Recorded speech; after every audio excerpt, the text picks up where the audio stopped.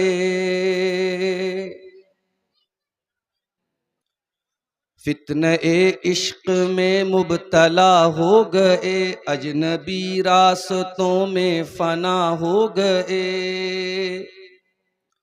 जानते हैं सभी पर न माने कोई, जानते हैं सभी पर न माने कोई, इस मोबाइल से हम बेहया हो गए। जाने मन जाने जा आपसे प्यार है, रोजो शब रस्मी जुमलों की तकरार है। जाने मन जाने जा आपसे प्यार है, रोजो शब रस्मी जुमलों की तकरार है। रस्मी जुमलों की जद में कई मर्दो जन, नफ्सो शैतान के हम नवा बन गए। इस मोबाइल से हम बेहया हो गए, इस मोबाइल से हम बेहया हो गए।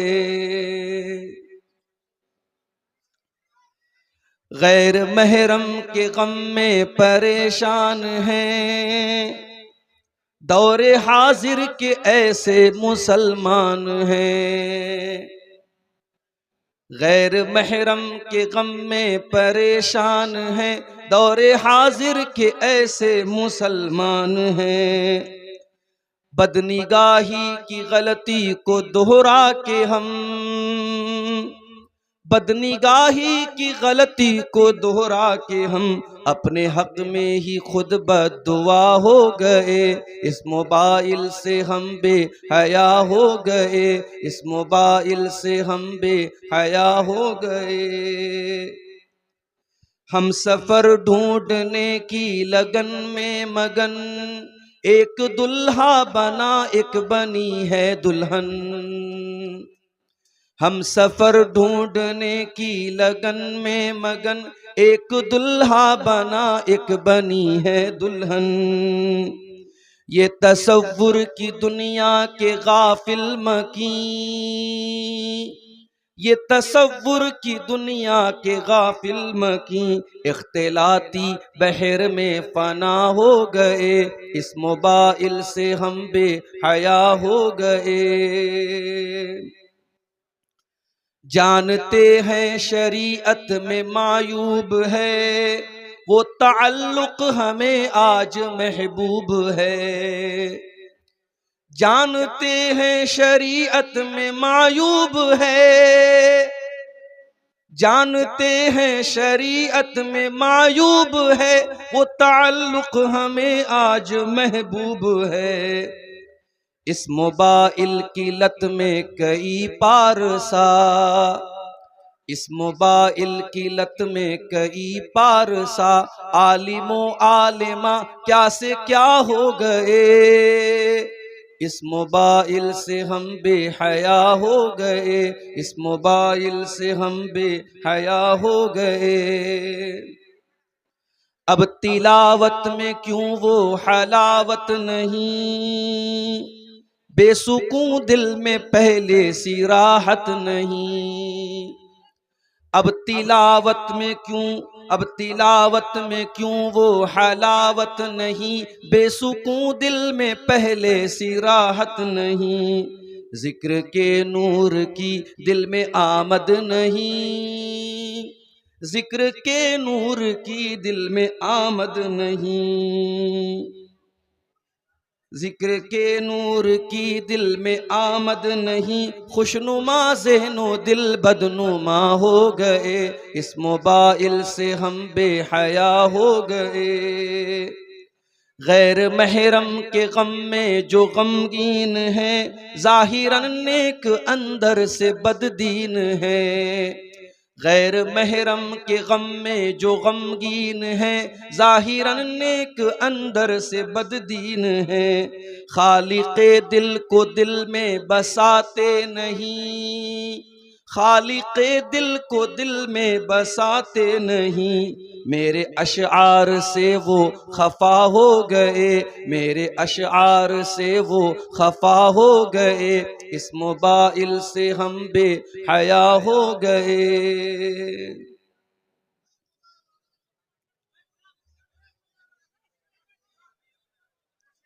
देखिए सामीन को दिक्कत हो रही है, तो ये इन लोगों को या तो नीचे करवा दीजिए, हटा दीजिए। बार बार डिस्टर्ब होगा तो मेरे लिए तो बहुत दिक्कत है। मोबाइल वाला তোমরা নিজের মোবাইলকে নিচে করো, নিচে করো, মোবাইল গালাকে নিচে করো, নিচে হনে ফটো লাও, এই করো, রেকর্ডিং করো। মোবাইল গালাকে নিচে করো, যত ইউটিউবার আছো নিচে করো, মোবাইল গালাকে নিচে করো।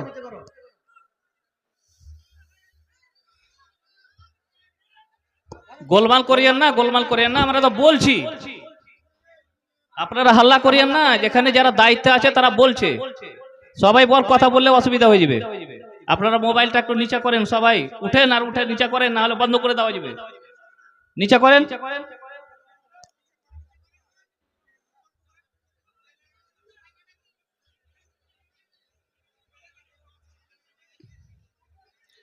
सदर मोहतरम, उलमाए किराम,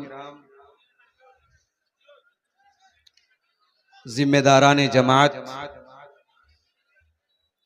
मोहतरम बुजुर्गों, नौजवान भाइयों, माँ और बहनों, प्यारे बच्चों, जमालपुर के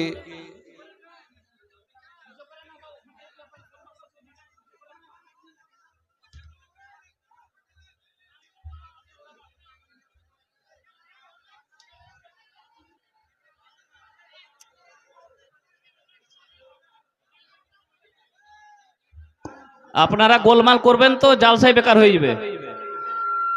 মেহমানের খাতির করেন, সবাই কথা বললেন না, এখানে যারা জিম্মেদার আছে তারা কথা বলছে, এটা যথেষ্ট হয় না নাকি? আপনারা কথা বলছেন। এই মোবাইলওয়ালার ভাইরা আপনারা নিচে করেন, না হলে হটান এখান থেকে। ভলেন্টিয়ার ডাকবো, এখানে হটিয়ে ফেলে দেবে। 5 মিনিটের মধ্যে হটিয়ে দেবো এখান থেকে। 5 মিনিটের মধ্যে আপনারা নিচে করেন, না হলে হটিয়ে দেওয়া যাবে। সবারই সুবিধা দেখেন, টাইম এমনিতে অল্প আর আপনারা ডিস্টার্ব করছেন। जमालपुर का ये प्रोग्राम जो मस्जिद की तामीर व तौसी के सिलसिले में मुनक़िद हुआ है, आज के इस प्रोग्राम में मुझे आपके सामने अल्लाह के फजलो करम से, उसकी तौफीक से हाजिर होने का मौका नसीब हुआ है। चूंकि पिछले दिनों यहां से करीबी इलाकों में कई एक प्रोग्रामों में वादा करने के बावजूद कुछ मजबूरियों की वजह से और इमरजेंसी हालात की वजह से मैं शामिल नहीं हो पाया। चाहे वो मौलाना हनीफ साहब के जरिए लिया गया प्रोग्राम महाराजपुर का प्रोग्राम रहा हो, चाहे वो सिरासिन का प्रोग्राम रहा हो, दिलालपुर के मदरसे का प्रोग्राम हो, बरहेट का प्रोग्राम हो, लगातार 4-5 प्रोग्रामों में कुछ इमरजेंसी हालात की वजह से मैं शामिल नहीं हो पाया। बहुत सारे लोगों को डाउट था कि आज के प्रोग्राम में भी मैं आ पाऊंगा या नहीं आ पाऊंगा। और जब दोपहर में मैं यहां के कुछ भाइयों के साथ 4 व्हीलर से फरक्का से इस गांव में आ रहा था, तो मैंने देखा कि रास्ते में जितनी जान पहचान वाली दुकानें मिल रही थी, ये लोग बार बार उनको इत्तला दे रहे थे कि देखिए मौलाना साहब आ गए हैं, आप लोग 9 बजे तक आ जाइए। मसला मेरे साथ ये भी है कि मुझे अभी 11:40 पे ट्रेन भी पकड़ना है पाकुड़ से, कलकत्ता जाना है, वहां से मेरा आगे का सफर है, बेंगलोर की फ्लाइट है मेरी सुबह 5 बजे। वक्त बहुत महदूद है और मैं मसले की नजाकत को भी समझ रहा हूं कि प्रोग्राम चंदे का प्रोग्राम है। मुझसे पहले जो बुजुर्ग मौलाना बैठे हुए थे वो चंदा कर रहे थे, मेरा दिल चाह रहा था कि वो और चंदा करें, आप हजरात उनके हाथ पे लाला के चंदा दे भी रहे थे, लेकिन मजबूरी ये भी है कि मुझे 11 बजे स्टेज भी छोड़ना है। तो मेरी गुजारिश आपसे ये रहेगी, तकरीर तो मुझे जो करना है मैं करूंगा इंशाअल्लाह। आखिर में कुछ 15-20 मिनट आप हजरात जो बहुत अच्छी तरीके से इस जलसे के मकसद को जानते हैं, आप हजरात यहां पर आएंगे और मेरे जरिए आप इस मस्जिद की तामीर में इंशाअल्लाह आप हिस्सा लेंगे, ताउन करेंगे। माओ बहनों से भी गुजारिश करूंगा कि आप अपने बच्चों के जरिए, अपने गार्जियन के जरिए जो भी दान देना है, आपको चंदा देना है, आप भिजवाइएगा ताकि मकसद पूरा हो। और मुझे जिम्मेदारों ने पर्ची दी है, काफी खर्च है, मस्जिद तंग हो चुकी है और उसकी तौसी करने में तकरीबन 16 लाख का खर्च है, तकरीबन 16 लाख का खर्च है। आप हजरात माशाअल्लाह अच्छी तादाद में आज आए हैं, कोशिश ये कीजिए बढ़ चढ़ करके हिस्सा लीजिए। मैं नहीं समझता कि आप इस बारे में अनजान हैं। आप अच्छी तरीके से जानते हैं, मस्जिद में आपका पैसा लगेगा तो वो सदक़े जारिया बनेगा, और अल्लाह ताला के घर में आप अगर हिस्सा लेते हैं तो इंशाअल्लाह उसके बदले में जन्नत में आपको घर मिलेगा। अल्लाह ताला हम सबको नेकी के इस रास्ते में आगे बढ़ करके हिस्सा लेने की तौफीक अता फरमाए, आमीन। मेरे भाइयों, रमजान का मुबारक महीना बिल्कुल करीब आ चुका है। मुझे नहीं मालूम कि आज सऊदी अरब में चांद नजर आया कि नहीं आया, कोई मैंने व्हाट्सएप पर अभी खबर नहीं देखी है। हो सकता है कि कल हमारे मुल्क में चांद नजर आ जाए और पहला रोजा हम परसों से इंशाअल्लाह रखें। इस मुबारक महीने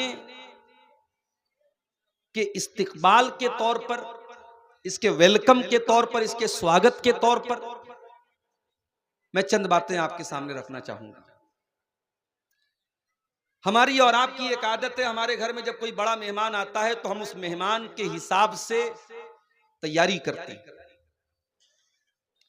कुछ नहीं करते तो कम से कम अपने घर को, अपने कमरे को, अपने आंगन को, अपने मेहमान खाने को हम साफ करते हैं कि भाई हमारा मेहमान आ रहा है, वो एक अच्छा मैसेज लेकर के जाए। रमजान का मुबारक महीना ये भी एक मेहमान बन के आ रहा है, और ये इतना मुबारक मेहमान है कि जब ये महीना आता था, अल्लाह के प्यारे नबी सल्लल्लाहु अलैहि वसल्लम अपने सहाबा को खुशखबरी सुनाते थे। आप बताते थे सहाबा को कि बहुत बेहतरीन महीना आ चुका है, बहुत बरकत वाला महीना आ चुका है। नसई की सही रिवायत है, जब रमजान का महीना आता था, अल्लाह के नबी अपने सहाबा से फरमाते थे, अताकुम रमजान शहरुन मुबारकुन फरदल्लाहु अज़्ज़ा व जल्ला अलैकुम सियामा। ऐ मेरे सहाबा, रमजान आ चुका है, बरकत वाला महीना आ चुका है। इस महीने के रोजे तुम्हारे ऊपर फर्ज किए गए हैं। तुफ्तहु फी अब्वाबुस समा, इस महीने में आसमान के दरवाजे खोल दिए जाते हैं। वतुगलक़ु फी अब्वाबुल जहीम, और जहन्नम के दरवाजे बंद कर दिए जाते हैं। वतुगल्लु फी मरदतुश शयातीन, और इस महीने में सरकश किस्म के शैतानों को कैद कर दिया जाता है, जकड़ दिया जाता है।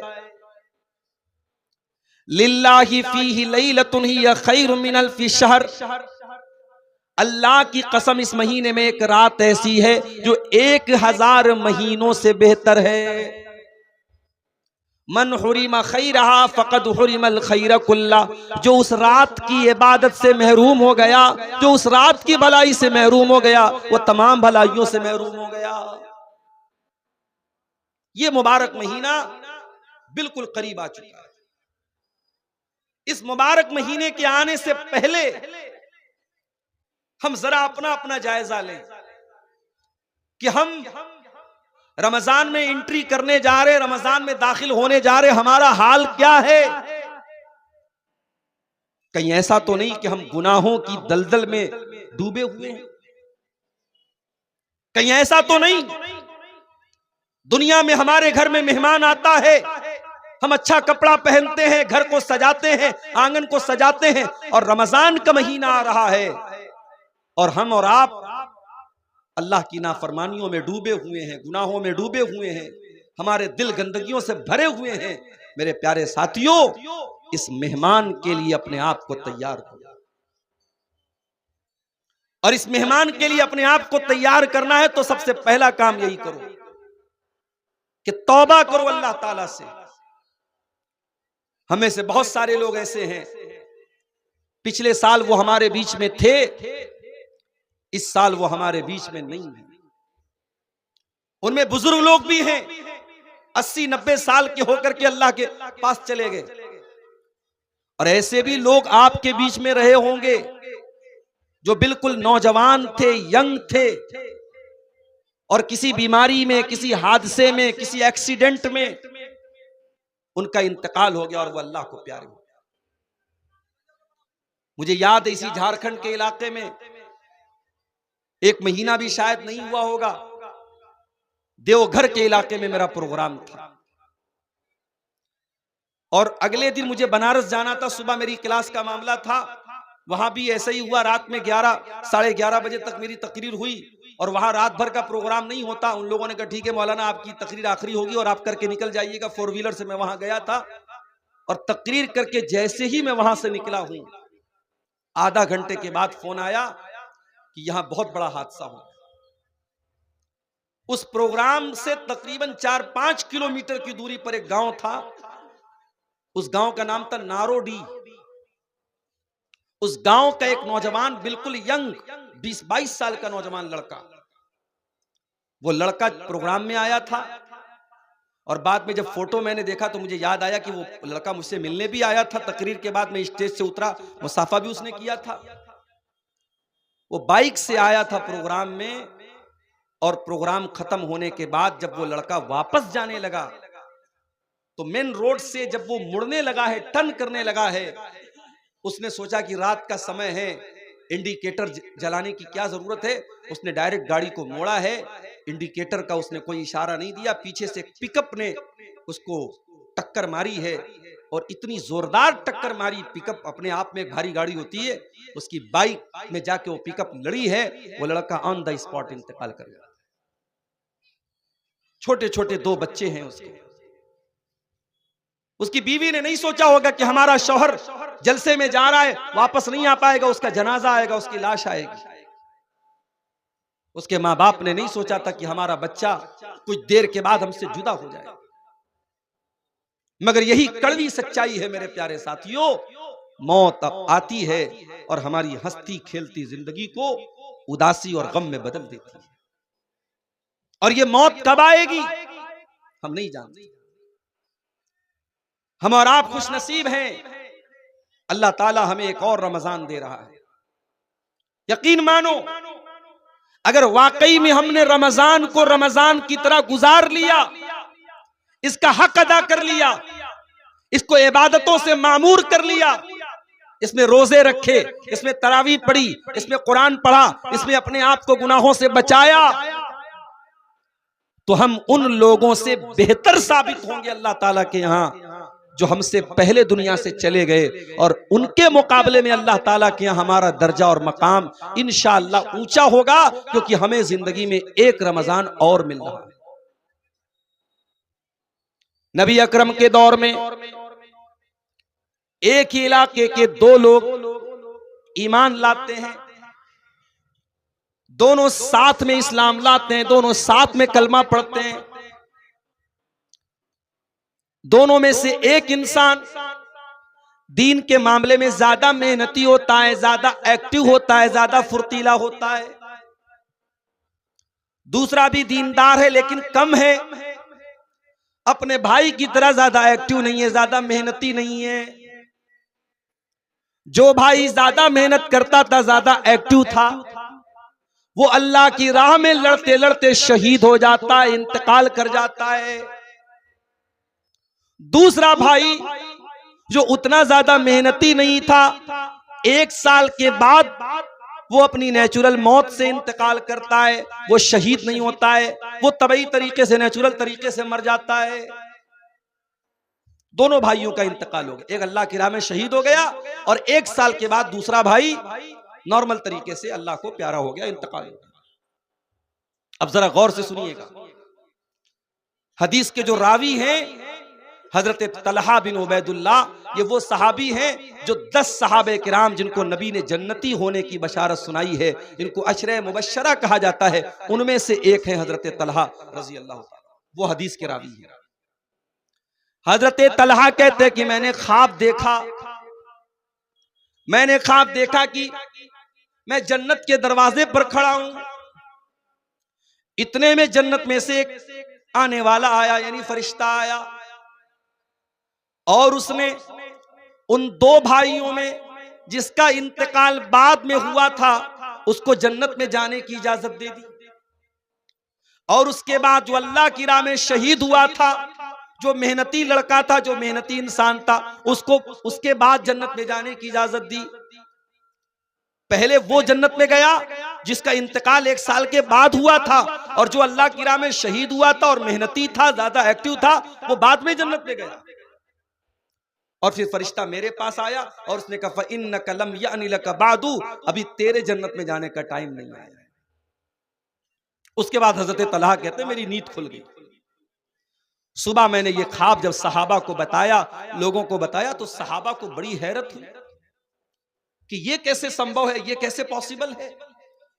एक इंसान दीन के काम में आगे आगे रहता था, मेहनत करता था, अल्लाह की राह में शहीद हो गया था, वो बाद में जन्नत में जा रहा है, और जो उतना ज्यादा मेहनत नहीं करता था वो पहले जन्नत में जा रहा है। ये कैसे पॉसिबल है? जब ये बात अल्लाह के प्यारे नबी जनाब मुहम्मदुर रसूलुल्लाह सल्लल्लाहु अलैहि वसल्लम तक पहुंची, तो आपने सहाबा से पूछा कि किस बात पर तुम्हें हैरत है? सहाबा ने कहा अल्लाह के नबी, जिसका इंतकाल बाद में हुआ वो पहले जन्नत में कैसे चला गया? ये बात हमको समझ में नहीं आ रही है। अल्लाह की राह में शहीद होने वाला और दीन के काम में ज्यादा मेहनत करने वाला बाद में, और वो इंसान पहले जन्नत में चला गया, ये कैसे हो गया? आपने फरमाया सुनो, अलैसा कद मकस बादहु सनतन, जिसका इंतकाल बाद में हुआ था, क्या उसको 1 साल और ज्यादा नहीं मिला जिंदगी में? साहबा ने कहा 1 साल उसको ज्यादा मिला। अलैसा कद अद्रक रमजान, क्या उसको जिंदगी में 1 रमजान और ज्यादा नहीं मिला? हाँ अल्लाह के नबी, उसको 1 रमजान और ज्यादा मिला।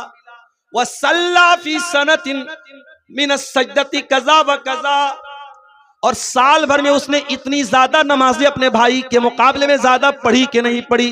हाँ अल्लाह के नबी, उसने 1 साल की ज्यादा नमाजें पढ़ी। आपने फरमाया फमा बैनहुमा अबादु मिम्मा बैनल अर्दि वस्समा, दोनों के मकाम और मर्तबे के बीच में उतनी ही दूरी है जितनी जमीन और आसमान के बीच में दूरी है। अल्लाह अकबर। 1 साल बाद मरने वाला इंसान अपने भाई से मकाम और मर्तबे में इतना दूर है, इतना बड़ा उसका मकाम है, जितना जमीन और आसमान के बीच का फासला और गैपिंग है। मेरे प्यारे साथी, हम और आप वो खुशनसीब लोग हैं मेरे साथ, हमें जिंदगी में 1 रमजान और मिलने जा रहा है।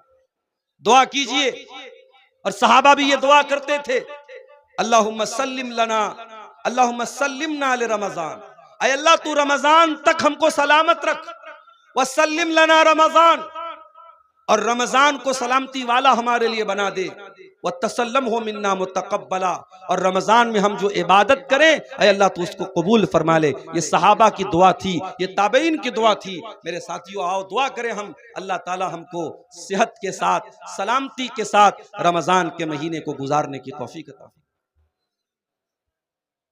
देखिए बीच बीच में माहौल मैं देख रहा हूं कि कहीं से कुछ शोर होने लगता है, कोई आवाज आने लगती है। आप सुकून से तकरीर सुने। मैं बहुत लंबी तकरीर आज कर नहीं पाऊंगा, मेरे पास टाइम भी कम है, आखिर में चंदा भी करना है। आप सुकून से सुने, इंशाअल्लाह जो बातें आपके सामने बयान होंगी बहुत अहम बातें और काम की बातें आपके सामने आएंगी। आप मजलिस का जो वकार है, सुकून है, आप बहुत सीरियस होकर सुन रहे हैं, इसको बाकी रखिए। मेरे भाइयों, मैंने जो आयत आपके सामने खुतबे में पढ़ी थी वो सूरह निसा की आयत थी।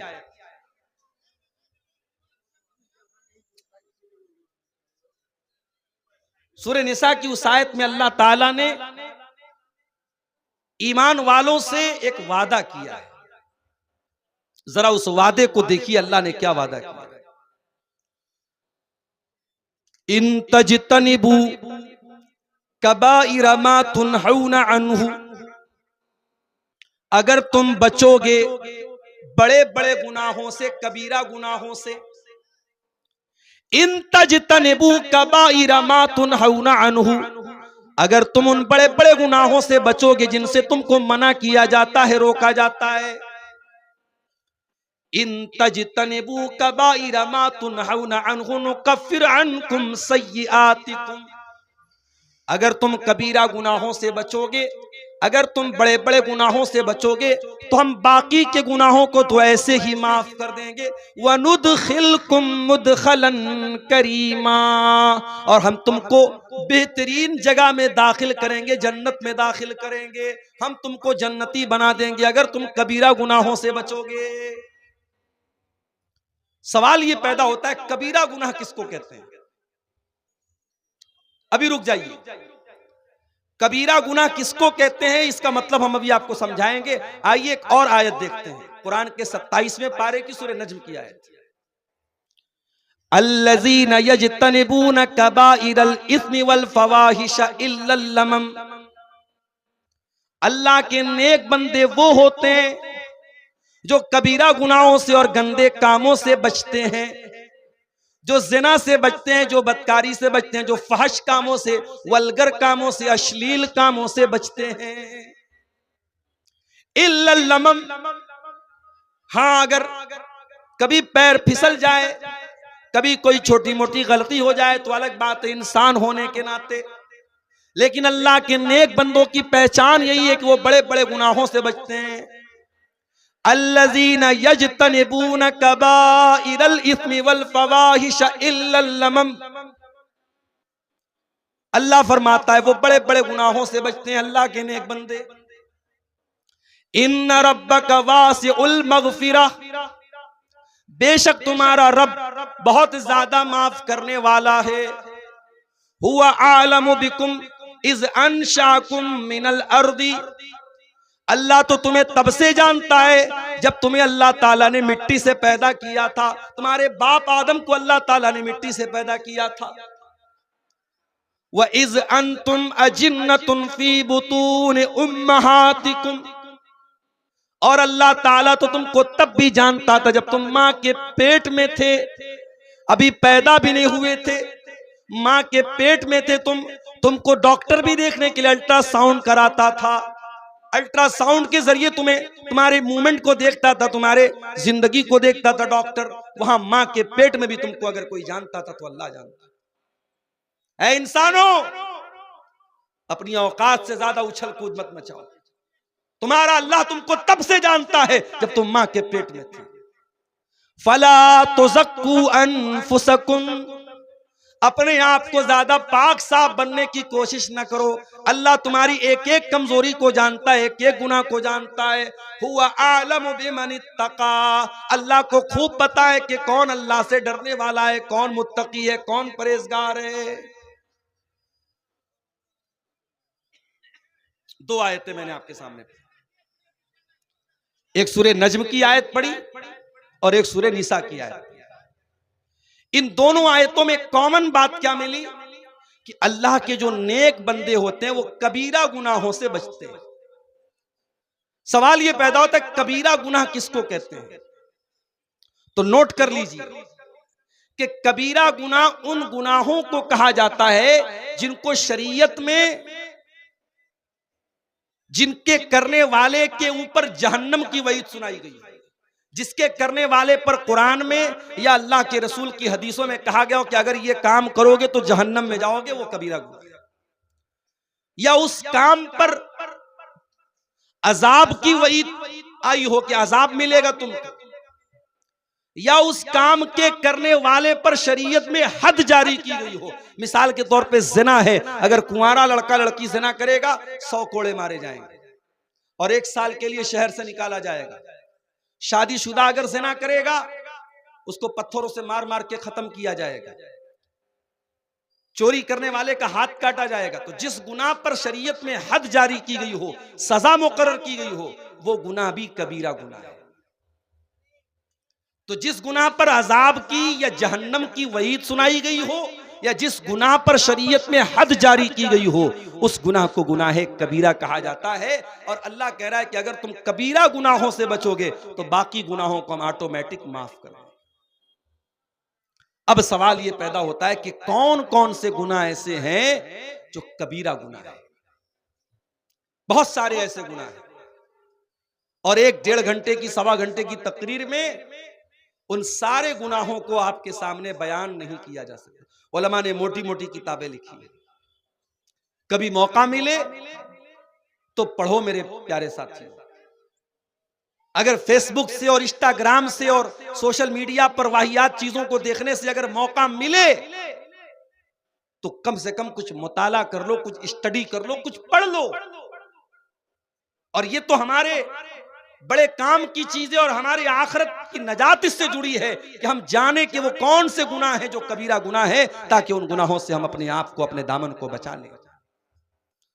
तो सारे गुनाहों को तो बयान नहीं किया जा सकता, चंद मोटी मोटी चीजों को, चंद अहम चीजों को जिनको शरीयत में कबीरा गुनाह कहा गया है, आज की तकरीर में मैं बयान करूंगा और उसके बाद आपसे इजाजत ले। सबसे बड़ा गुनाह, कबीरा गुनाहों में भी सबसे बड़ा गुनाह, अकबरुल कबाइर कौन सा गुनाह है? चलो भाई जमालपुर वालों, चलो आपका एक इंटरव्यू ले लेते हैं, बताओ कौन सा गुनाह है? शिर्क करना। अकबरुल कबाइर, तमाम कबीरा गुनाहों में सबसे बड़ा गुनाह क्या है? अल्लाह के साथ शिर्क करना। क्या मतलब अल्लाह के साथ शिर्क करना?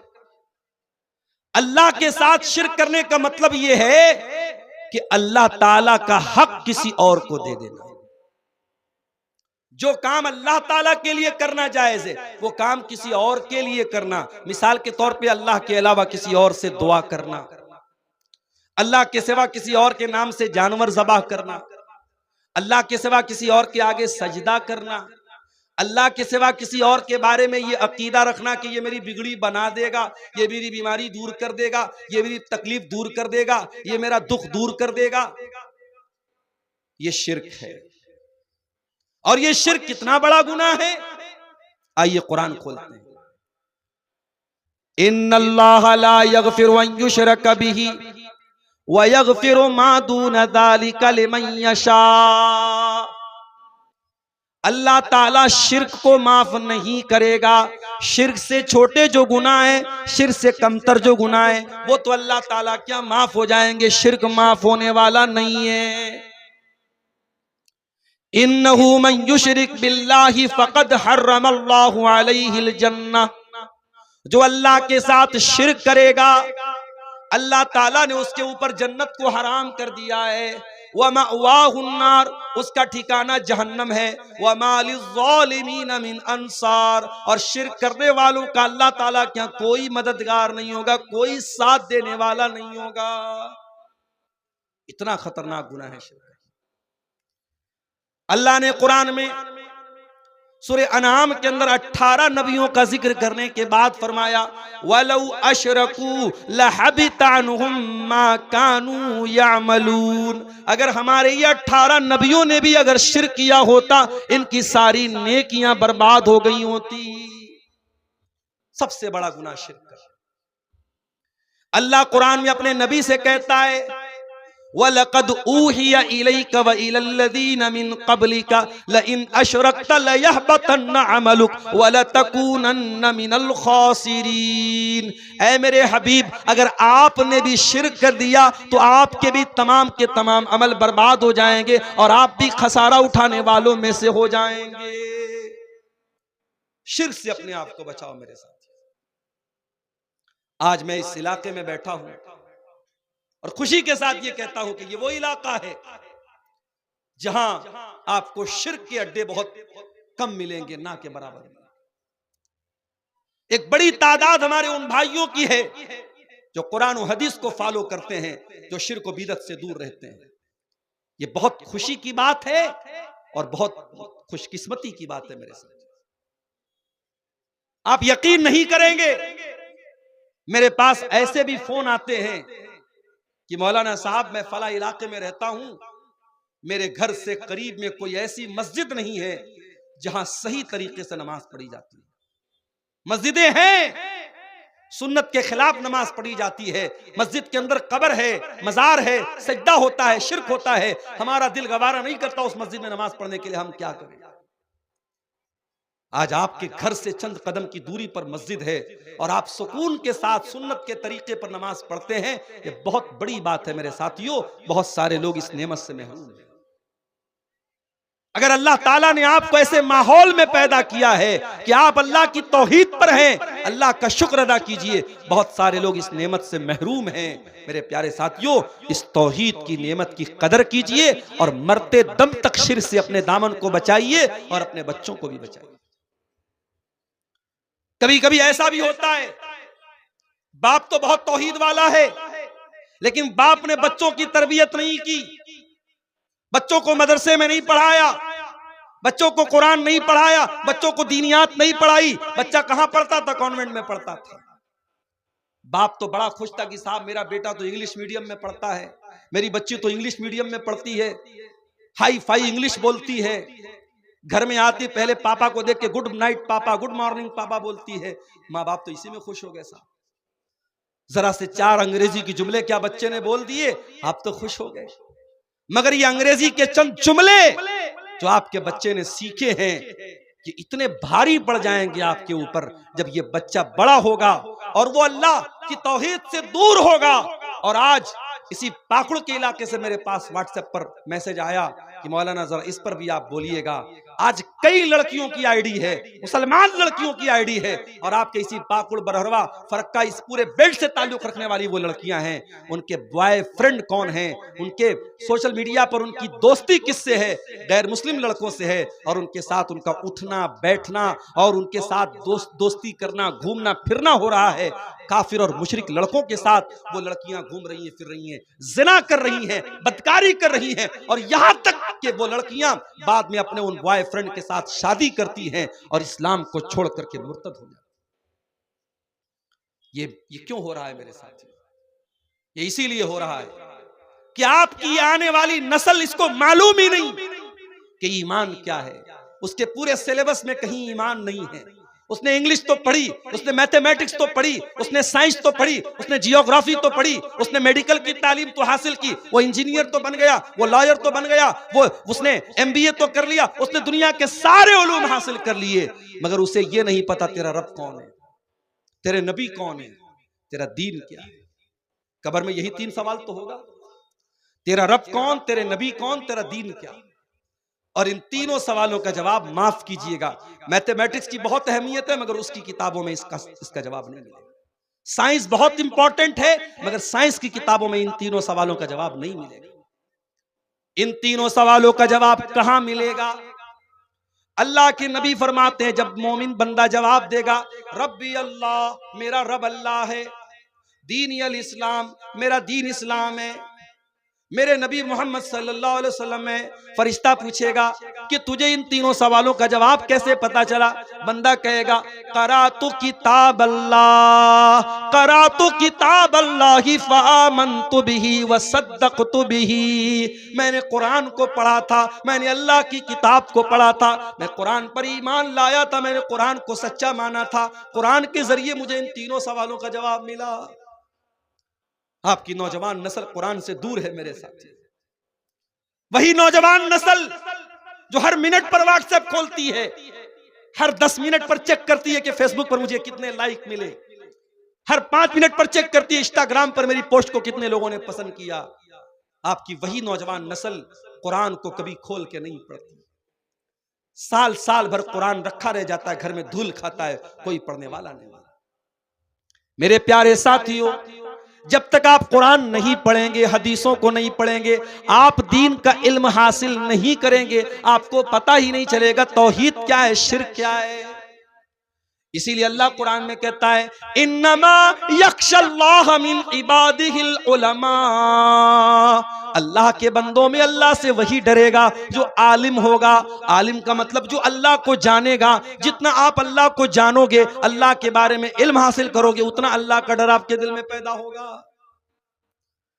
इसीलिए हजरत लुकमान जब अपने बच्चे को नसीहत करते हैं तो पहले अल्लाह का इंट्रोडक्शन कराते, अल्लाह के बारे में बताते। या बुनैया इन्नहा इन तकुम मिस्काल हब्बतिन मिन खरदलिन फतकुन फी सखरतिन औ फिस समावाति औ फिल अर्दि याति बिहल्लाह इन्नल्लाह लतीफुन खबीर।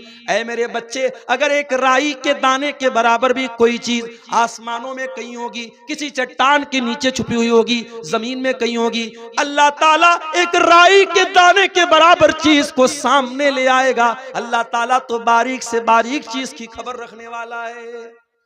जो अल्लाह राई के दाने के बराबर चीज को सामने ले आएगा, उसे पता नहीं कि गूगल क्रोम की हिस्ट्री आपने डिलीट कर दी, उसे मालूम नहीं कि आपने व्हाट्सएप की चैटिंग को क्लियर कर दिया, उसे मालूम नहीं कि आपकी आंखों ने क्या देखा, आपकी उंगलियों ने क्या टच किया, आपके कानों ने क्या सुना। अल्लाह को सब पता है मेरे प्यारे साथियों। इसलिए अल्लाह को जानो। अल्लाह को जितना जानोगे, अल्लाह की उतनी मोहब्बत आपके दिल में पैदा होगी और अल्लाह का डर आपके दिल में पैदा होगा। तो पहला गुनाह क्या है? अल्लाह के साथ शिर्क। आज एक बड़ा तबका उम्मत का शिर्क कर रहा है। कब्रों पे सजदा हो रहा है, पीरों के आगे सजदा हो रहा है, बुजुर्गों के आगे सजदा हो रहा है, गले में लाल काले पीले धागे डाले जा रहे हैं, पैर में धागा पहना जा रहा है, पेट पे धागा पहना जा रहा है, और ये अकीदा रखा जाता है कि जब तक ये धागा मैं पहने हूं मैं बीमार नहीं पड़ूंगा, मुझे नजर नहीं लगेगी। ये शिर्क है, और शिर्क अल्लाह ताला क्या माफ होने वाला गुनाह नहीं है मेरे प्यारे साथ। इसीलिए शायर कहता है, वो दी जिससे तौहीद फैली जहां में, वो दी जिससे तौहीद फैली जहां में, वो बदला गया आके हिंदोसिता में। जिस दीन के जरिए तौहीद फैली थी, वो दीन आकर के हिंदुस्तान में बदल गया, और हिंदुस्तान में उस दीन के मानने वाले कब्र परस्त बन गए, बुजुर्गों के आगे सजदा करने वाले बन गए, तावीज पहनने वाले बन गए, अल्लाह को छोड़ करके गैरुल्लाह की इबादत करने वाले बन गए।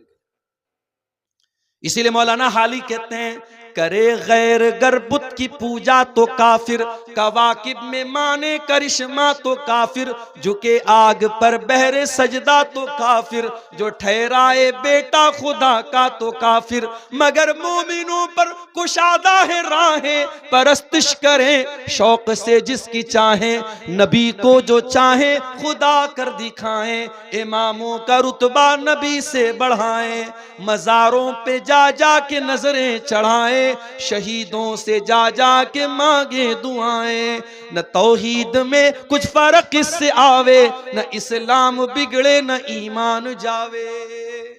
मुसलमान शिर्क कर रहा है, और मुसलमान ये सोचता है कि साहब मैं तो कलमा पढ़ता हूं, मेरा शिर्क तो शिर्क नहीं है। नहीं, अल्लाह का कानून एक है मेरे प्यारे साथ। इसीलिए इब्राहिम अलैहिस्सलाम अल्लाह की बारगाह में दुआ करते हैं, व जुनुबनी व बनिया अन नाबुदल असनाम, आय अल्लाह तो मुझे भी शिर्क से बचाना, और मेरी आने वाली नस्लों को भी तू शिर्क से बचाना, मेरी औलाद को भी तू शिर्क से बचाना। तो ये पहला गुनाह है, कबीरा गुनाह। कौन सा? शिर्क। अल्लाह ताला हम सबको शिर्क से बचने की तौफीक अता करे। दूसरा गुनाह, दूसरा बड़ा गुनाह, किसी बेकसूर को कत्ल करना, किसी निर्दोष की हत्या करना। वला तक़्तुलुन नफ्सल्लती हर्रमल्लाहु इल्ला बिल हक़्क़ि, किसी इंसान को कत्ल न करो जिसकी जान को अल्लाह ताला ने हराम करार दिया है। हाँ, उसको कत्ल किया जा सकता है जिसको कत्ल करने का हक है, जिसको कत्ल करने की शरीयत में परमिशन दी गई है। किसको कत्ल करने की परमिशन दी गई है? अल्लाह के नबी फरमाते हैं, 3 लोग ऐसे हैं जिनको कत्ल करने की शरीयत में इजाजत दी गई है। अस्सय्यिबुज़्ज़ानी, एक वो इंसान है जो शादीशुदा है और ज़िनाकार है, उसकी शरीयत में सजा क्या है? सजाए मौत। नंबर 2, वल मुफारिक़ु लिदीनिही, इस्लामी हुकूमत के अंदर कोई मुर्तद हो जाए, कोई मुर्तद हो जाए, मुसलमान था काफिर हो जाए, और इस्लामी हुकूमत है तो उसकी भी सजा सजाए मौत है। वन नफ्सु बिन नफ्सी, और जान के बदले जान है। अगर कोई किसी का मर्डर कर दे, किसी को कत्ल कर दे, तो कातिल को भी क़िसास के तौर पे कत्ल किया जाएगा। हाँ, अगर जिसको कत्ल किया गया उसके घर वाले, उसके गार्जियन अगर माफ कर दे तो अलग बात है, वरना कातिल की सजा सजाए मौत है। तो कत्ल करना ये दूसरा बड़ा गुनाह। अब अगर किसी को लगता है कि इस्लाम आतंकवाद का धर्म है, तो उसे कुरान की इन आयतों को पढ़ लेना चाहिए। इस्लाम तो किसी एक इंसान को भी कत्ल करने की इजाजत नहीं देता। बेकसूर लोगों को बम से उड़ा देना, ये सब कुछ हो सकता है, इस्लाम नहीं हो सकता है। ये काम किसी भी मजहब का मानने वाला करे, इस्लाम का मानने वाला अगर ये काम करता है तो कान खोल करके सुन ले, इस्लाम का दामन इससे बरी है। इस्लाम बेगुनाहों की हत्या करने की इजाजत नहीं देता। और आगे बढ़िए, तीसरा कबीरा गुनाह, वला यज़्नून, अल्लाह के नेक बंदे जिना नहीं करते। जिना करना, बदकारी करना, ये तीसरा बड़ा गुनाह है। इतना बड़ा ये गुनाह है कि कुरान में अल्लाह ने जब जिना का जिक्र किया, ये नहीं फरमाया कि जिना मत करो, फरमाया वला तक़रबुज़्ज़िना इन्नहु कान फ़ाहिशतन व साअ सबीला। जिना के करीब भी मत जाओ, जिना के करीब भी मत जाओ, ऐसा कोई काम ही मत करो कि जिना की नौबत आए। इसीलिए जब औरत घर से निकले, इस्लाम ने हुक्म दिया वो पर्दे में निकले। या अय्युहन नबिय्यु कुल्li अज़वाजिका व बनातिका व निसाइल मुमिनीना युदनीना अलैहिन्ना मिन जलाबीबिहिन्ना ज़ालिका अदना अन युरफ़ना फला युज़ैन। ऐ नबी, अपनी बीवियों से कह दीजिए, अपनी बेटियों से कह दीजिए और तमाम मुसलमान औरतों से कह दीजिए, जब वो घर से निकले तो अपने ऊपर जिल्बाब डाल लें, अपने ऊपर चादर डाल लें, अपने हुस्न की नुमाइश न करें, अपनी खूबसूरती को जाहिर न करें, पर्दे में रहें। ये पर्दा उनकी पहचान बनेगा, ये पर्दा दुनिया को बताएगा ये इज्जतदार लड़कियां हैं और कोई उनको छेड़ने की जरूरत नहीं करेगा। ये पर्दे का हुक्म क्यों दिया गया? ताकि जिना के कोई करीब भी न जाए। मर्दों को हुक्म दिया गया, कुल लिल मुमिनीन यगुद्दू मिन अबसारिहिम। ऐ नबी, मोमिन मर्दों से कह दीजिए अपनी निगाहों को नीची रखें, व यहफज़ू फुरूजहुम, और अपनी शर्मगाह की हिफाजत करें। ये निगाहों को नीची रखने का हुक्म क्यों दिया गया? ताकि आप जिना के करीब न जाए। नौजवान लड़का शादी के काबिल हो जाए, नौजवान लड़की शादी के काबिल हो जाए, क्यों हुक्म दिया गया कि जल्दी से उसकी शादी की जाए? ताकि कोई जिना के करीब न जाए। फरमाया या माशर शबाबी मन इस्तता मिनकुमुल बा। ऐ नौजवानों, जब तुम शादी के काबिल हो जाओ तो निकाह कर लो। फ़इन्नहु अग़ज़्ज़ु लिल बसर व अहसनु लिल फ़र्ज। इसलिए कि जब शादी करोगे तो तुम्हारी आंखें झुक जाएंगी और तुम्हारी शर्मगाह महफूज हो जाएगी। जिना के करीब भी मत जाओ, इसीलिए कहा गया उसको, उसी के लिए जल्दी से निकाह करने का हुक्म दिया।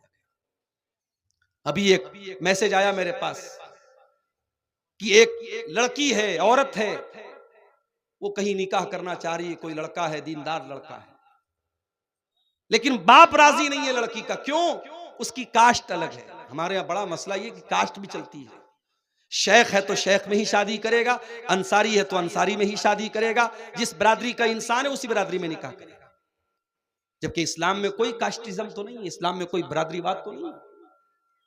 अब भाई बाप राजी नहीं है, लड़का दीनदार है, नमाजी है, सब कुछ है, लेकिन बाप राजी। अब लड़की किसी के जरिए मसला पूछवा रही है कि मौलाना साहब, शरीयत तो ये कहती है कि लड़की की शादी उसके वली की इजाजत के बगैर नहीं हो सकती, और मेरा बाप दीनदार लड़के से शादी न करके मेरी शादी बेदीन से कर रहा, मैं क्या करूं? अब हम लोग भी कभी कभी परेशान हो जाते कि क्या जवाब दूं। भाई इस्लाम में लड़की के निकाह के लिए कंडीशन है, शर्त है कि लड़की के वली का राजी होना। अगर लड़की का बाप जिंदा है तो बाप वली है, और लड़की अपने बाप को राजी किए बगैर शादी नहीं कर सकती। लेकिन अब यहां सिचुएशन ये है कि लड़की किसी दीनदार लड़के से निकाह करना चाह रही है और कोई ऐप भी उसके अंदर नहीं, और लड़की का बाप तैयार नहीं है, और लड़की का बाप जिससे निकाह करना चाह रहा है वो लड़का दीनदार नहीं है। अब मैंने इस पर जब मसला देखा, उलमा के फतवे देखे, तो अल्लामा इब्न उसैमीन का एक फतवा देखा। उन्होंने कहा कि अगर किसी ऐसी सिचुएशन में लड़की का बाप गलत जगह लड़की की शादी कर रहा है, जो रिश्ता सही नहीं है, लड़का दीनदार नहीं है, और लड़की का बाप सिर्फ उसकी जमीन जायदाद और दौलत देख करके शादी कर रहा है, तो ऐसी कंडीशन में लड़की के वली होने के हक से वो महरूम हो जाएगा, और उस इलाके के जो जिम्मेदार लोग होंगे, जो आलिम होंगे बड़े, या जो उस इलाके का जो जिम्मेदार होगा, उसको लड़की जाएगी और वहां जाकर के अपना केस रखेगी, और वो वली बन करके उस लड़की का सही जगह निकाह कराएगा। ऐसी सूरत में लड़की का बाप अपने हक से महरूम है। तो शरीयत ने ये सारे रास्ते क्यों बताए मेरे प्यारे से? ताकि हम जिना के करीब भी न जाए। आज हालात क्या है? लड़की घर से निकलती है, उसका पूरा शरीर नजर आता है, बेपर्दा और बेहया होकर के वो लड़की घर से निकलती है। और जो लड़कियां कॉलेजों और स्कूलों में पढ़ती हैं वो तो ये समझती है कि भाई ये पर्दा वर्दा तो ये मदरसे में पढ़ने वाली लड़कियों को सूट करता है, हम तो अप टू डेट है, हम तो हाई फाई हैं, उनको अपने सर पे तो पट्टा रखने की जरूरत भी महसूस नहीं होती। याद रखो मेरी प्यारी बहनों, मेरे माओ बहनों, ये आपका पर्दा, ये आपके ईमान की अलामत, आपके मुसलमान होने की अलामत है। अल्लाह कुरान में अपने नबी से कहता है, वकुल्लिल मुमिनाति यग़ज़ुज़्न मिन अबसारिहिन्ना व यहफ़ज़्न फ़ुरूजहुन्ना। ऐ नबी, मुसलमान औरतों से कह दीजिए, मोमिना औरतों से कह दीजिए कि वो अपनी शर्मगाह की हिफाजत करें, अपनी आंखों को पस्त रखें। वला युबदीन ज़ीनतहुन्ना, और अपनी जीनत को जाहिर न करें, अपनी खूबसूरती को जाहिर न करें। यहां तक कहा अल्लाह ने, वल यज़रिबना बिखुमुरिहिन्ना अला जुयूबिहिन्ना। ऐ मुसलमान औरतों, तुम अपने दुपट्टे को अपने सीने पर रखो। बाप सामने है, बेटा सामने है, अपना भाई सामने है, महरम रिश्तेदार सामने है, महरम के सामने भी औरत अपने दुपट्टे को सीने पर रखेगी, गरेबान पे रखेगी। अपने महरम के सामने भी औरत को बेपर्दा होने की इजाजत नहीं है, अपनी जीनत को ढांपने का हुक्म। क्यों कहा अल्लाह के नबी ने कि जब कोई लड़का लड़की, जब कोई मर्द औरत अकेले में मिलते हैं, ला यखलुवन्न रजुलुन बिइम्रातिन इल्ला वसालिसुहुम शैतान। जब कोई मर्द किसी औरत से अकेले में मिलता है तो तीसरा शैतान होता है। क्यों कहा? ताकि जिना के करीब भी न जाए। और आज कान खोल के सुन लो, ये जिना का बहुत आसान रास्ता सोशल मीडिया के जरिए से पैदा हुआ। ये व्हाट्सएप पर जो बातें हो रही हैं, ये जो फेसबुक के जरिए इंट्रोडक्शन हो रहा है, बाप माफ कीजिएगा, मैंने ऐसे केस भी देखे हैं। लड़का मदरसे का पढ़ा हुआ आलिम है, लड़की मदरसे की पढ़ने वाली आलिमा है, सारी जिंदगी कुरान और हदीस पढ़ते पढ़ाते रहे हैं, मगर इस सोशल मीडिया ने उनको भी जिना के गड्ढे में डाल दिया है। शैतान तो आलिम के साथ भी लगा है, शैतान तो आलिमा के साथ भी लगा है। खबरदार, अपनी बहनों से कहना चाहूंगा और उनके गार्जियन से भी कहना चाहूंगा, लड़कियां अगर अभी छोटी हैं, क्या जरूरत है उनके हाथ में मुस्तकिल एक मोबाइल देने की? मैं ये नहीं कहता लड़कियां मोबाइल इस्तेमाल ना करें, अभी बच्ची छोटी है, अभी क्लास 8-9 में पढ़ रही है, उसके हाथ में अपना पर्सनल मोबाइल होना क्यों जरूरी है? जब लड़कियां समझदार हो जाएं, मैच्योर हो जाएं, तब उनको मोबाइल दीजिए और इस नसीहत के साथ मोबाइल दीजिए कि ये मोबाइल नहीं है, ये दो धारी तलवार है। इस तलवार से तुम अपने आप को भी कत्ल कर सकती हो, अपनी इज्जत का जनाजा भी इसी मोबाइल से निकाल सकती हो। अपनी बहनों से कहना चाहूंगा, अगर आपको फेसबुक पर आईडी बनाने का शौक है तो बनाओ। अगर आप ये कहती है कि हम फेसबुक का इस्तेमाल अल्लाह के दीन की तबलीग के लिए करते हैं और अच्छी चीजों को शेयर करते हैं, इस बात की गारंटी मुझे दे दीजिए कि आप किसी के साथ चैटिंग नहीं करेंगे। शैतान कहां से हमें जिना के रास्ते पे लेके जाएगा, हम सोच भी नहीं सकते। मेरे साथ मुसलमान लड़की फेसबुक चला रही है, दूसरा मुसलमान लड़का उसके प्राइवेट चैट बॉक्स में आता है, अस्सलामु अलैकुम मेरी इस्लामी बहन कैसी हो तुम। पहले सलाम से बात शुरू होती, इस्लामी बहन कह करके बात शुरू करता है, और फिर मुलाकातें और बातें और लंबी चौड़ी बातें और एक दूसरे का इंट्रोडक्शन, और फिर शैतान कहां लेके पहुंचा देता है, बदकारी और जिनाकारी तक लेके जाके पहुंचा। इसलिए खबरदार, सोशल मीडिया के इस फितने से अपने दामन को बचाओ। मैंने शुरू में जो तकरीर के पहले एक नज्म पढ़ी थी, उस नज्म में भी मैंने यही पैगाम दिया था। इस मोबाइल से हम बेहया हो गए, आज बेहयाई इस मोबाइल ने बहुत फैला दिया है मेरे साथ। आप यकीन नहीं करेंगे, छोटी छोटी बच्चियां, क्लास 8 क्लास 9 में पढ़ने वाली बच्चियां, आज जब वो स्कूलों में जाती हैं तो अब वो बहुत अच्छे घर से ताल्लुक रखती हैं, दीनदार घर है, बाप नमाजी है, भाई नमाजी है, माँ नमाजी है, घर में दीन का माहौल है। लेकिन जब स्कूल में जाती हैं तो वहां दूसरी लड़की कहती है, अरे तेरे कितने बॉयफ्रेंड हैं। ये बॉयफ्रेंड बनाने का कल्चर, ये गर्लफ्रेंड बनाने का कल्चर, ये लड़का लड़कियों का दोस्ती करने का कल्चर, फिर मिलने जुलने का कल्चर, ये आज हमारे समाज को बर्बाद कर रहा है, हमारी छोटी छोटी बच्चियों को जिना के रास्ते पे लेके जा रहा है। आज आप बड़े बड़े शहरों की बात नहीं कर रहा हूं, ये पाकुड़ तो एक छोटा शहर है, आप पाकुड़ चले जाएं, फरक्का चले जाएं, मालदा चले जाएं, आप मुसलमानों की किसी बस्ती में चले जाएं, आज जो जिना की अड्डे हैं, जो होटल्स हैं, जो पार्क हैं, जो रेस्टोरेंट्स हैं, कोई ऐसा जिना का अड्डा नहीं मिलेगा जहां आपको कोई बुर्का नशीन लड़की, बुर्का पोस्ट लड़की आपको न मिल जाए। आज जिना के इन अड्डों पर आपकी बुर्का वाली इस्लामी बहनें भी पाई जा रही हैं। ये पूरी कौम के लिए चुल्लू भर पानी में डूब मरने का मकाम है मेरे साथ। वला तक़रबुज़्ज़िना, ऐ मेरे बंदो तुम जिना के करीब भी न जाना।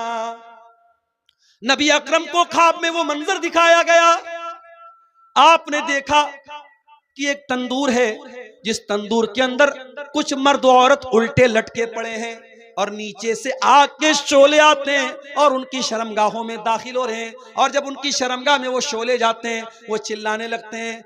आपने पूछा ये कौन लोग हैं, ये कौन लोग हैं जिनको ये दर्दनाक अजाब दिया जा रहा है? फरमाया गया हाउलाइ ज़ुनातु वज़्ज़वानी, ऐ अल्लाह के नबी ये आपकी उम्मत के जिनाकार मर्द और जिनाकार औरतें हैं।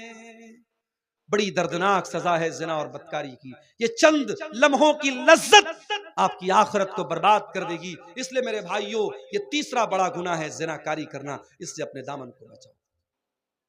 और आगे बढ़िए, व अकुलुर रिबा, सूद खाना, ब्याज खाना। ब्याज खाना आज कहीं बंधन लोन के नाम से, कहीं जो है औरतों को लोन देने की स्कीम के नाम से, अलग अलग तरीके से सूद और ब्याज की के तरीके हमारे समाज में चल रहे हैं। कहीं हैवी डिपॉजिट के नाम पे, कहीं अपने खेत को दूसरे को पैसा दे करके, बड़ी रकम दे के खेत को दे दिया गया और वो खेत से फायदा उठा रहा है और हम उसके पैसे से फायदा उठा रहे हैं। ये तमाम शक्लें आप अपने उलमा से पूछिए कौन सी शक्ल सूद है, कौन सी शक्ल सूद नहीं है। अगर सूद है और आप सूद की रकम खा रहे हैं तो आप अपनी आखिरत को बर्बाद कर रहे हैं मेरे साथी।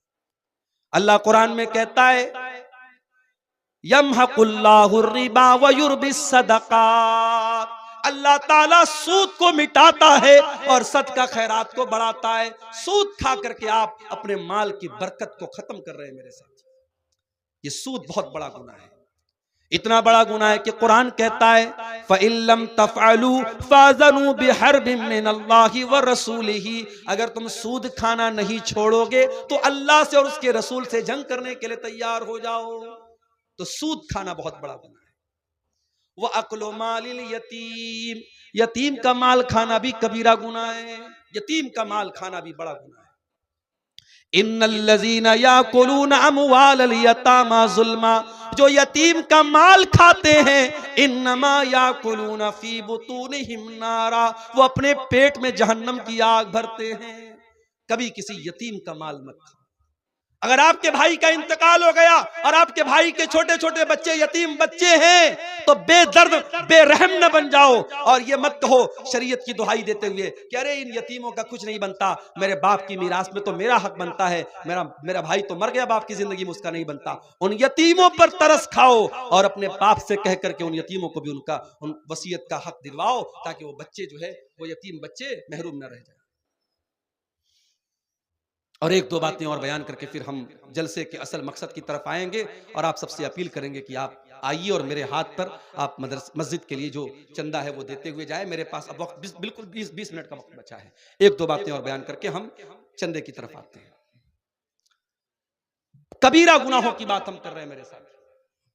कबीरा गुनाहों में एक बहुत बड़ा गुनाह नमाज का छोड़ना है। जो लोग नमाज छोड़ते हैं जानबूझ करके, वो कान खोल करके सुन लें, नमाज का छोड़ना बहुत बड़ा गुनाह है, कबीरा गुनाह है। अल्लाह ने कुरान में 16वें पारे में जहां अपने नबियों का जिक्र किया, नबियों का जिक्र करने के बाद फरमाया फ़ख़लफ़ मिन बादिहिम ख़ल्फ़ुन अज़ाउस सलाता वत्तबउश शहवाति फ़सौफ़ यल्क़ौना ग़य्या। मेरे नबियों के बाद ऐसे नालायक लोग आए जिन्होंने अपनी ख्वाहिशात की पैरवी की और जिन्होंने नमाजों को बर्बाद किया, नमाजों को छोड़ दिया। ऐसे लोग जहन्नम की आग में डाले जाएंगे। नमाज की पाबंदी करो मेरे साथ, नमाज किसी हाल में माफ नहीं। आज मस्जिद की तामीर के लिए जलसा हो रहा है। मस्जिद क्यों बनती है? नमाज पढ़ने के लिए। मगर हमारा हाल क्या है? मस्जिद तो बना ली शब भर में ईमा की हरारत वालों ने। किसकी तरफ से? अच्छा अच्छा, देखिए मैं सबका नाम नहीं ले पाऊंगा, ये हमारे बुजुर्ग हैं, इन्होंने मस्जिद की तामीर के लिए ये बिस्मिल्लाह किया है। अल्लाह ताला अब्दुल लतीफ साहब, अब्दुल लतीफ साहब, ये मौलाना अब्दुल लतीफ साहब ने, कितना है पैसा ये? 5,000 रुपया। अल्लाह ताला मौलाना की उम्र में बरकत अता फरमाए, मौलाना के इल्म व अमल में और उनकी सेहत में अल्लाह ताला बरकत दे, और अल्लाह ताला उनके इस चंदे को कबूल फरमाए। मेरे प्यारे साथियों, आ जाइए, मेरे पास वक्त बहुत कम है, 15 से 20 मिनट का टाइम बचा है। अल्लाह अकबर। ये देखिए मोतियुर रहमान भाई ने 500 रुपये का चंदा पेश किया है। ये किसी बेनाम साहब ने, साहिब खैर ने 500 और 1,000 का चंदा पेश किया है। रब्बुल आलमीन आप सबके चंदे को कबूल फरमाए। आलम माशाअल्लाह, आलम भाई ने 10,000 रुपया मस्जिद के लिए ताउन पेश किया है। अल्लाह ताला आलम भाई के इस चंदे को कबूल फरमाए, उनके माल में बरकत दे। भाइयों आओ आगे बढ़ो, ये अल्लाह के घर का मामला है, अल्लाह का घर आपको दावत दे रहा है, बुला रहा है। आप मोहब्बत करते हैं अगर मस्जिद से, दीन से, उलमा से, आप आगे बढ़िए और बढ़ चढ़ करके इसमें हिस्सा लीजिए। माशाअल्लाह, ये हमारे मुस्तफीज भाई हैं, इन्होंने अपने वालिद की तरफ से ये 500 रुपए का